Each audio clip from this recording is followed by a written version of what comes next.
Microsoft എക്സലിൽ ഒരു വലിയ ഡാറ്റയിൽ നിന്നും ഒരു സ്പെസിഫിക് വാല്യൂ ഡിസ്പ്ലേ ചെയ്യുന്നതിന് വേണ്ടി VLOOKUP എന്ന ഫംഗ്ഷൻ നമ്മൾ ഒരു സെല്ലിൽ ഉപയോഗിക്കാറുണ്ട്.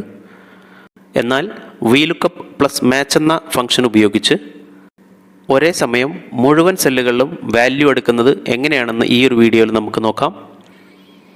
ഈ ഒരു എക്സൽ വർക്ക്ഷീറ്റിൽ ഞാനൊരു സാമ്പിൾ ഡാറ്റ എൻട്രി ചെയ്തിട്ടുണ്ട്.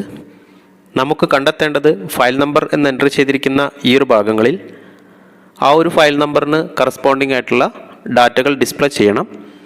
അതിനുവേണ്ടി ഡാറ്റ ഡിസ്പ്ലേ ചെയ്യേണ്ട ഈ ഒരു സെല്ലുകളെല്ലാം സെലക്ട് ചെയ്തു. ശേഷം equals to VLOOKUP function bracket open lookup value എന്നുള്ള സ്ഥലത്ത് ഫയൽ നമ്പർ എൻട്രി ചെയ്തിരിക്കുന്ന ഈ ഒരു ഫസ്റ്റ് സെല്ല് സെലക്ട് ചെയ്തു. അതിനുശേഷം ഫ്രണ്ട് സൈഡിൽ മാത്രം $സൈൻ ഡിസ്പ്ലേ ചെയ്യുന്നതിന് വേണ്ടി F4 എന്നുള്ളത് 3 പ്രാവശ്യം സെലക്ട് ചെയ്തു. ശേഷം കോമ ടേബിൾ അറേ എന്നുള്ള സ്ഥലത്ത് ഡാറ്റ എൻട്രി ചെയ്തിരിക്കുന്ന ഈ ഒരു സെല്ലുകളെല്ലാം സെലക്ട് ചെയ്തു. ഡാറ്റ ഫ്രീസ് ചെയ്യുന്നതിന് വേണ്ടി കീബോർഡിൽ F4 എന്നുള്ളത് സെലക്ട് ചെയ്തു. ശേഷം കോമ കോളം ഇൻഡെക്സ് നമ്പർ എന്നുള്ള ഈ ഒരു ഭാഗത്ത് മാച്ച് ഫംഗ്ഷൻ ഉപയോഗിക്കാം. അതിനുവേണ്ടി match function bracket open lookup value എന്നുള്ള സ്ഥലത്ത് നമുക്ക് ഡിസ്പ്ലേ ചെയ്യേണ്ടത് നെയിം എന്നുള്ളതാണ്. അതിനുവേണ്ടി നെയിം എന്ന ഈ ഒരു സെല്ല് സെലക്ട് ചെയ്തു. ശേഷം കീബോർഡിൽ 2 പ്രാവശ്യം ഞാൻ F4 എന്നുള്ളത് സെലക്ട് ചെയ്തു.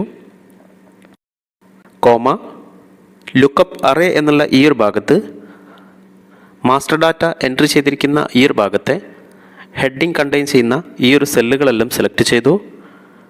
ലോക്ക് ചെയ്യുന്നതിന് വേണ്ടി F4 എന്നുള്ളത് സെലക്ട് ചെയ്തു. ശേഷം കോമ മാച്ച് എന്ന ഫംഗ്ഷനിലെ എക്സാക്റ്റ് വാല്യൂ ഡിസ്പ്ലേ ചെയ്യുന്നതിന് വേണ്ടി 0. ശേഷം ബ്രാക്കറ്റ് ക്ലോസ്. അതിനുശേഷം കോമ VLOOKUP എന്ന ഫംഗ്ഷനിലെ എക്സാക്റ്റ് വാല്യൂ ഡിസ്പ്ലേ ചെയ്യുന്നതിന് വേണ്ടി 0. ശേഷം ബ്രാക്കറ്റ് ക്ലോസ് ചെയ്തു. അതിനുശേഷം എൻ്റർ എന്ന് പ്രസ് ചെയ്യാതെ ഞാനിവിടെ Ctrl+Enter എന്നുള്ളത് സെലക്ട് ചെയ്തു.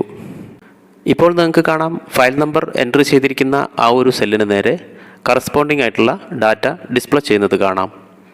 മൈക്രോസോഫ്റ്റ് എക്സലിനെ കുറിച്ചുള്ള മലയാളം ട്യൂട്ടോറിയൽ വീഡിയോകൾക്ക് വേണ്ടി ഈ ചാനൽ സബ്സ്ക്രൈബ് ചെയ്യൂ.